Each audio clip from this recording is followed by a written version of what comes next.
So let me introduce you to Congresswoman Bachmann.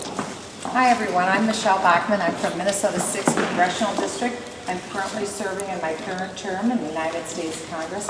I was born in Iowa, in Waterloo, Iowa, at Allen Memorial Hospital, and I'm a 7th generation Iowan. My family came here from Norway in the 1850s, and so I was lucky enough to grow up in Waterloo, where we had both sets of grandparents, all the aunts and uncles and cousins, and you heard of a title of a book called Everything I Know I Learned in Kindergarten. I like to say Everything I Know I Learned in Iowa. I love living here. It's a great state. And we moved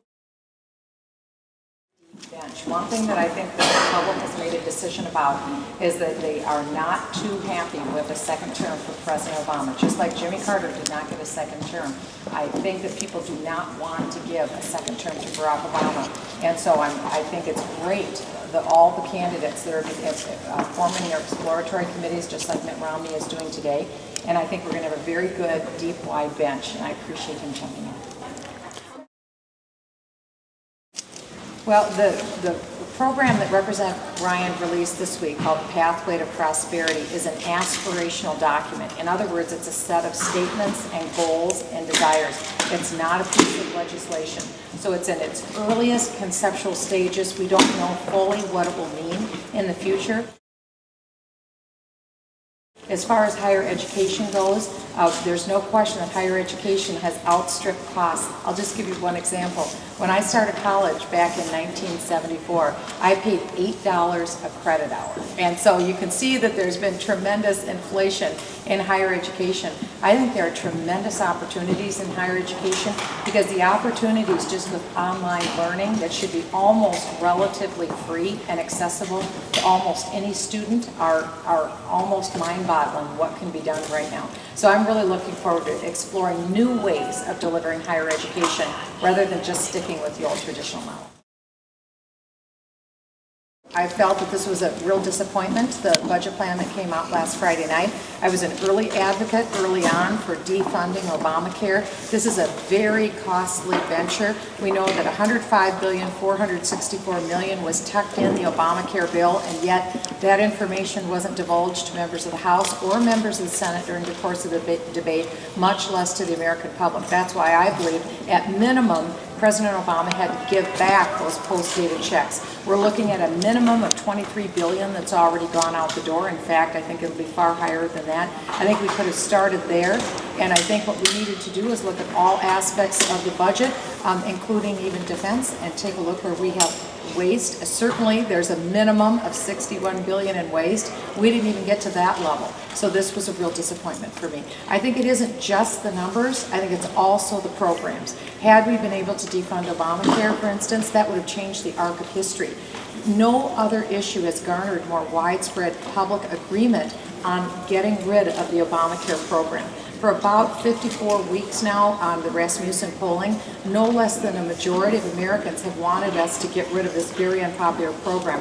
In part, that's because President Obama had promised that every household would see a $2,500 cut in their premiums for health care. Instead, we've seen 20%, 40% hikes and increases in premiums. It's going to cost far more than anyone ever thought, and we'll all be getting less. So what a deal. Pay more, get less. That's why we've got to get rid of Obamacare.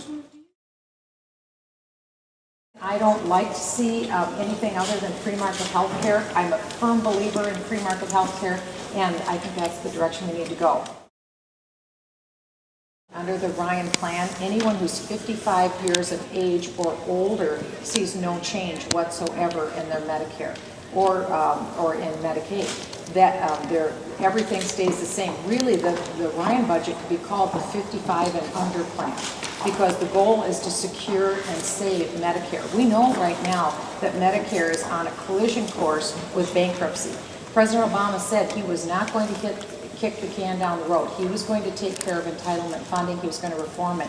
He's failed to do that. Someone needs to do that. We want to save it. We want to secure it. It's on a collision course right now with bankruptcy.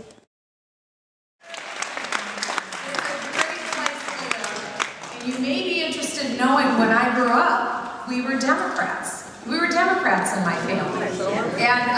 And just like so many people, our family were reasonable, fair-minded Democrats.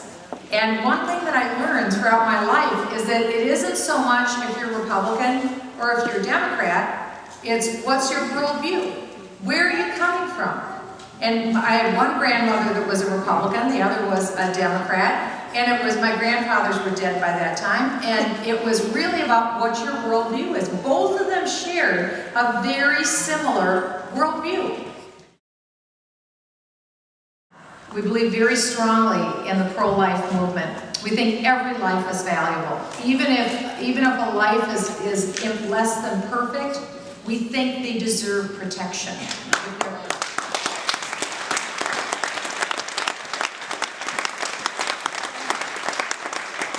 If an individual is physically challenged or mentally challenged, they deserve protection and protection from their government.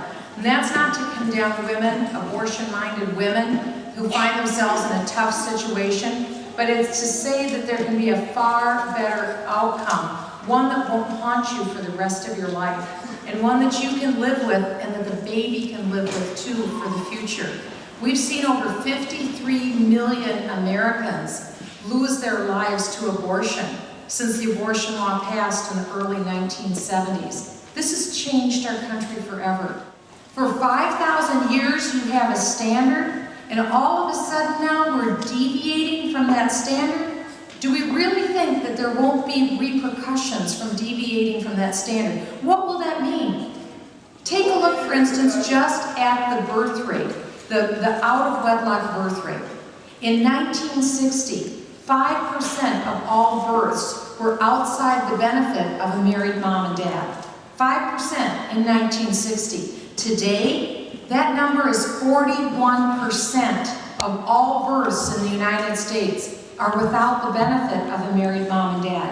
What does that mean? Again, that's not to condemn anyone who's born in that situation, but it is to say that it means that there will be far greater societal financial supports that will be required for inputs into that child's life.